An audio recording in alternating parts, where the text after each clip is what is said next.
Hello students, आज video में हम नर्वस सिस्टम के बारे में स्टडी करेंगे।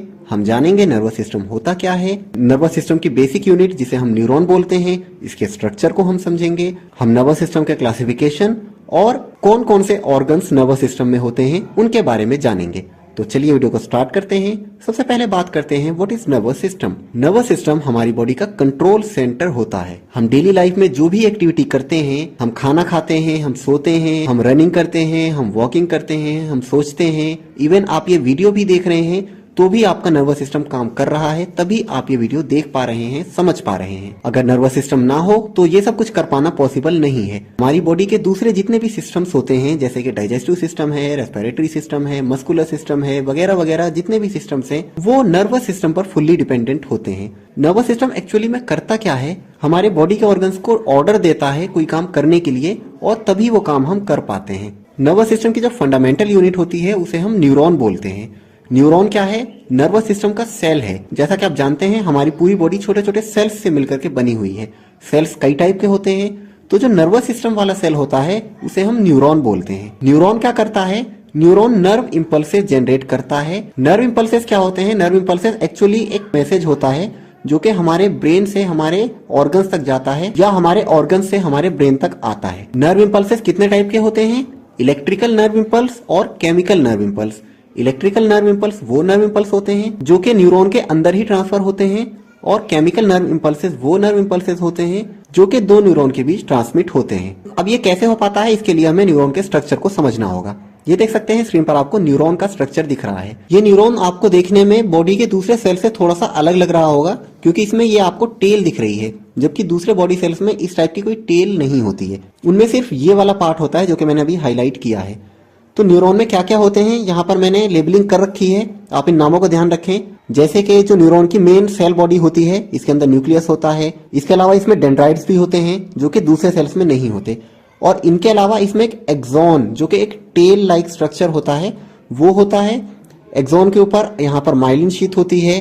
दो माइलिन शीथ के बीच का जो स्पेस होता है उसे नोड्स ऑफ रेनवियर बोलते हैं। और एक्सॉन की एंडिंग में एक्सॉन टर्मिनल्स होते हैं, जिन्हें हम एक्सॉन एंडिंग या नर्व एंडिंग भी बोल सकते हैं। अब होता क्या है, जैसे कि कोई मैसेज हमें हमारे ब्रेन तक पहुंचाना हो। फॉर एग्जाम्पल, आप इस पिक्चर में देख रहे हैं, इस बच्चे के सामने ये पेंसिल रखी हुई है, इसे पेंसिल को उठाना है। तो अब क्या होगा, इस बच्चे का जो ब्रेन है वो इसके हैंड को ऑर्डर देगा, मतलब नर्व इंपल्सेस को जनरेट करेगा, और वो ऑर्डर ब्रेन से ट्रांसफर होता हुआ उसके फिंगर्स तक पहुंचेगा, हाथों की, और उसके हाथों की जो फिंगर्स हैं वो आगे बढ़ करके उस पेंसिल को पिक कर लेंगी, उठा लेंगी, और ये काम पूरा हो जाएगा। सबसे पहले ब्रेन से मैसेज आया डेंड्राइट्स के थ्रू, डेंड्राइट्स के थ्रू वो एक्सॉन में होता हुआ एक्सॉन टर्मिनल तक आया है, और एक्सॉन टर्मिनल से दूसरे न्यूरॉन में ट्रांसफर हो गया, और दूसरे से तीसरे न्यूरॉन में, तीसरे न्यूरॉन से चौथे न्यूरॉन में, और इस तरह से पूरा मैसेज ट्रांसफर होता गया। इसके अलावा एक बात और ध्यान रखनी है आपको, दो न्यूरॉन्स के बीच का जो गैप आपको दिख रहा है उसे हम सिनेप्स या कुछ लोग साइनेप्स भी बोल देते हैं। साइनेप्स में क्या होता है, केमिकल नर्व इंपल्सेस ट्रांसमिट होती हैं, जबकि जो इलेक्ट्रिकल नर्व इंपल्स है वो हमारे न्यूरॉन के अंदर ट्रांसमिट होता है। तो समझ आ रहा है आपको sequence? With in the neuron electrical nerve impulse होगा, और दो न्यूरॉन्स के बीच यानी सिनेप्स के थ्रू होता हुआ जो नर्व इंपल्स ट्रांसमिट होगा उसे हम केमिकल नर्व इंपल्स बोलते हैं। ठीक है स्टूडेंट्स, तो यहां तक तो आपको समझ आ गया। अब आगे बात करते हैं हम, न्यूरॉन्स कितने टाइप के होते हैं। तो न्यूरॉन्स तीन टाइप के होते हैं। पहले होते हैं सेंसरी न्यूरॉन, दूसरे होते हैं मोटर न्यूरॉन, और तीसरे होते हैं इंटर न्यूरॉन। इन तीनों को भी समझ लेते हैं हम। सेंसरी न्यूरॉन को एफेरेंट न्यूरॉन भी बोलते हैं। एफेरेंट न्यूरॉन का क्या काम होता है, नर्व इंपल्सेस को सेंसरी ऑर्गन से ब्रेन तक लेकर के जाना। जैसे कि मैंने कुछ देखा, तो मैंने क्या देखा मुझे ये कैसे पता चलेगा, उसके लिए मेरी आईज किसी चीज को देख करके मैसेज को ब्रेन तक पहुंचाएंगी, और ब्रेन उसे डिटेक्ट करेगा कि अच्छा जो चीज मैंने देखी है वो ये है। तो ये हो गए सेंसरी न्यूरॉन्स, जिसमें आपके सेंस ऑर्गन्स काम करते हैं। दूसरे टाइप के जो न्यूरॉन है मोटर न्यूरॉन, जिसे हम इफेरेंट न्यूरॉन भी बोलते हैं। इफेरेंट न्यूरॉन का क्या काम होता है, नर्व इंपल्सेस को ब्रेन से टारगेट ऑर्गन तक लेकर के जाना। जैसा कि मैंने एक बच्चे का एग्जांपल देकर के आपको समझाया कि उसे पेंसिल उठानी थी, तो उसके ब्रेन ने ऑर्डर दिया और उसने पेंसिल पिक कर ली।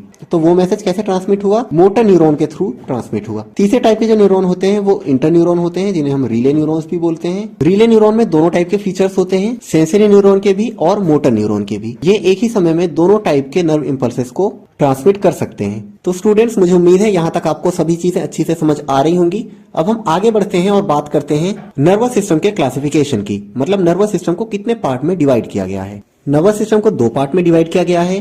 पहला है सेंट्रल नर्वस सिस्टम जिसे हम सीएनएस भी बोल देते हैं। दूसरा है पेरिफेरल नर्वस सिस्टम जिसे हम पीएनएस भी बोल देते हैं। सेंट्रल नर्वस सिस्टम में दो ऑर्गन्स होते हैं, एक होता है ब्रेन और दूसरा होता है स्पाइनल कॉर्ड, जैसा कि आप इस पिक्चर में देख रहे हैं। तो ब्रेन और स्पाइनल कॉर्ड कहाँ है? बॉडी के सेंटर में है। तो आप इजीली याद रख सकते हैं कि सेंट्रल नर्वस सिस्टम के अंदर ब्रेन और स्पाइनल कॉर्ड आते हैं। अगर बात की जाए पेरिफेरल नर्वस सिस्टम की, तो पेरिफेरल नर्वस सिस्टम में हमारी नर्व्स आ जाती हैं।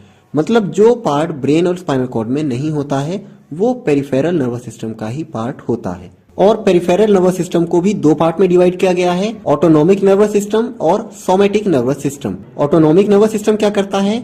हमारी बॉडी के इनवॉलंटरी मूवमेंट्स को कंट्रोल करता है।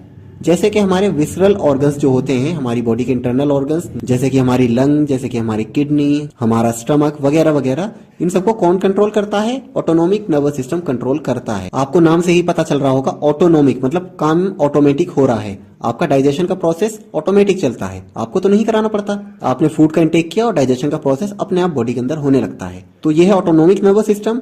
और सोमेटिक नर्वस सिस्टम क्या होता है? हमारी बॉडी के वॉलंटरी मूवमेंट्स को कंट्रोल करता है। जैसे कि हमारी स्केलेटल मसल्स हैं, तो उसे कौन कंट्रोल करेगा?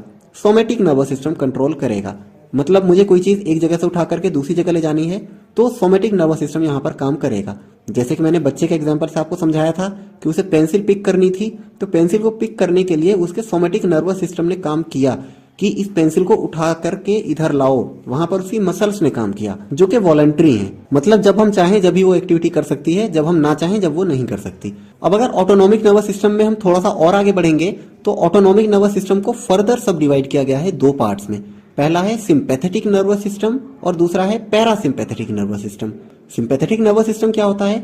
सिंपैथेटिक नर्वस सिस्टम हमारी बॉडी के अंदर जो सडन स्ट्रेस होता है उसको कंट्रोल करता है। जैसा कि मान लेते हैं आप कहीं गली में जा रहे हैं और आपके ऊपर अचानक ही कोई कुत्ता देखकर आपको भौंकने लगे, तो आप एकदम से डर जाएंगे और वहां से भागने लगेंगे खुद को बचाने के लिए कि कहीं ये मुझे काट न ले। तो यहाँ पर किसने काम किया? सिंपैथेटिक नर्वस सिस्टम ने काम किया। तो सिंपैथेटिक नर्वस सिस्टम ने बोला चलो बचो इससे, अगर बचोगे नहीं तो ये काट लेगा। यहाँ पर याद रखने वाली एक इंपॉर्टेंट बात मैं आपको बता दूं, सिंपैथेटिक नर्वस सिस्टम में किस टाइप के रेस्पॉन्सेज होते हैं? इसमें होते हैं फाइट एंड फ्लाइट। ये मैंने हाईलाइट कर रखा है, इसे ध्यान रखिएगा आप। मतलब अगर करोगे नहीं तो मर जाओगे आप, ऐसा कुछ समझ सकते हैं आप इसे। और अगर बात की जाए पैरासिम्पैथेटिक नर्वस सिस्टम की, तो पैरासिम्पैथेटिक नर्वस सिस्टम क्या है? ये हमारी बॉडी को नॉर्मल रखने में काम आता है। जैसे कि अभी मैंने बताया, आपकी बॉडी के ऊपर कोई सडन स्ट्रेस आया तो वहां पर सिंपैथेटिक नर्वस सिस्टम एकदम से एक्टिव हो गया आपकी बॉडी को बचाने के लिए। लेकिन पैरासिम्पैथेटिक नर्वस सिस्टम क्या करेगा? आपकी बॉडी को नॉर्मलाइज करेगा। इसके अलावा पैरासिम्पैथेटिक नर्वस सिस्टम हमारी बॉडी का जो होमियोस्टेसिस है, मतलब हमारा जो टेम्परेचर वगैरह है वो बिल्कुल नॉर्मल हो, इसके लिए काम करता है। पैरासिम्पैथेटिक नर्वस सिस्टम में किस टाइप के रिस्पॉन्सेज होते हैं? इसमें होते हैं रेस्ट एंड डाइजेस्ट।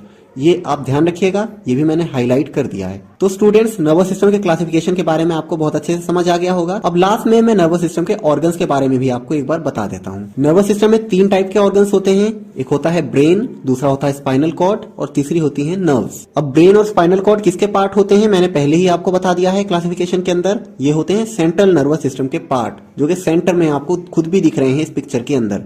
और नर्व्स किसकी पार्ट होती हैं? पेरिफेरल नर्वस सिस्टम की। मतलब जो सेंट्रल नर्वस सिस्टम से अलग जितना भी बचा हुआ पार्ट है नर्वस सिस्टम के अंदर, वो सारा का सारा किसमें आता है?